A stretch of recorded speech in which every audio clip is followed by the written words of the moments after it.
Year one in salon ownership. This is going to be more of the mental aspects of it, like logistics, things you're going to need. I have a few videos a while back on that.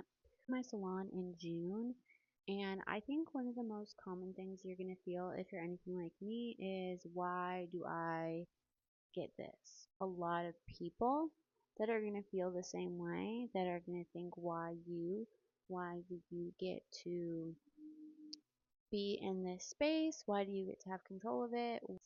Their perception is going to be, you just rake in the dough and don't have to do anything. I'm going to start with the reason. The reason I've had to teach myself, because when I first opened, again, which is not that long ago, it's only going to be April, not even a year. It'll be a year in 2 months. The reason, let's start. I remember when I first wanted to open the salon and it was just an idea and I was looking at spaces, I couldn't find a space for over a year. I needed full build outs.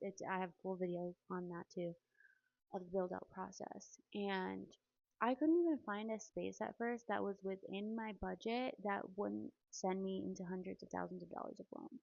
Then not only did I have to find the right place, which turned into so many people being like, well, I can have this. Of course you can. But it took me a year to find.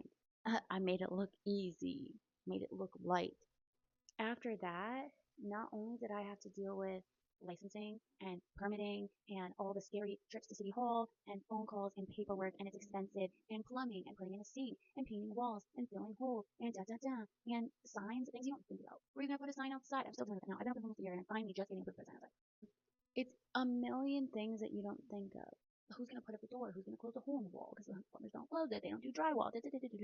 Every single time it's gonna be something. Gotta mount the shampoo bowl into the floor. Who's gonna do that? A lot of the times it was just me.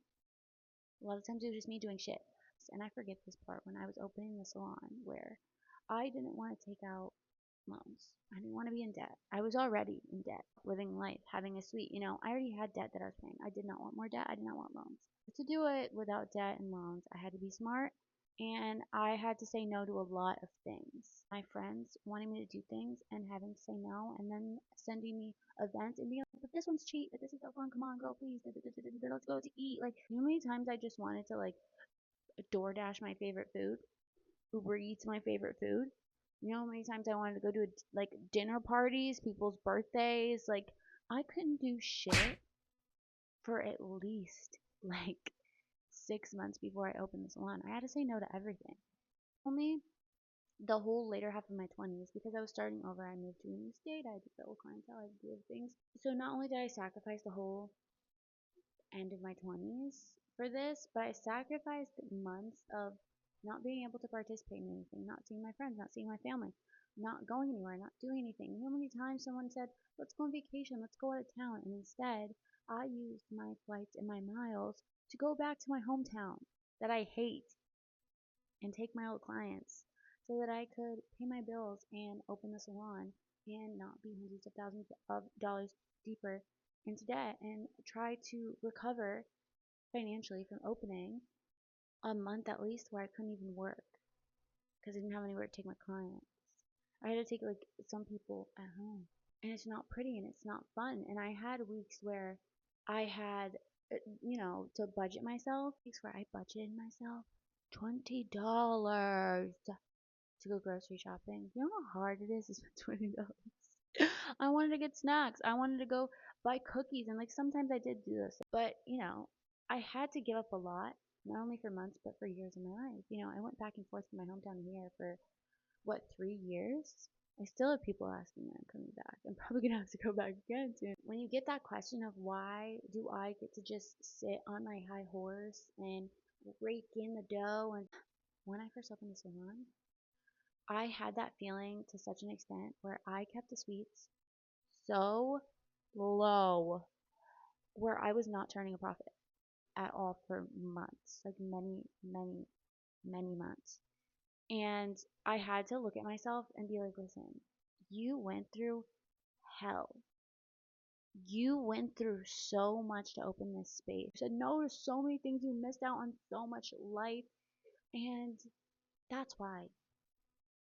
That's why. And it sucks that it has to be like that. The world shouldn't be like that. To sacrifice years and then super sacrifice months and just grind my ass off to open this place. So that's why I deserve to charge something that's going to turn. That's why I deserve to profit.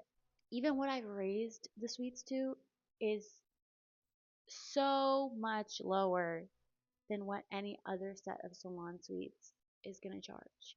Working my way to feel comfortable, to have those prices and beating those blockages that I feel of why do I get to do it, and meeting people that also feel like why do I get to do that. That's why. That's why. Sacrifices, years that I put into it, the blood, sweat, and tears, literal tears, so many tears. That's why, and I deserve to profit off of this business that I opened, that I planned for like so many years of my life. Put a lot of work into it. I put a lot of love into it, and I deserve to profit. I need to start saying I own a salon with my whole chest. Oh, well, it's small, it's very humble, and people come see it and they love it, and it's beautiful. It is, it's beautiful, and it's getting massive. Okay? But how many square feet? Like 300 square feet? Now we're like probably closer to 1,000 square feet. Yeah, I need to say that with my whole chest because it's getting massive and it's only growing. I own a salon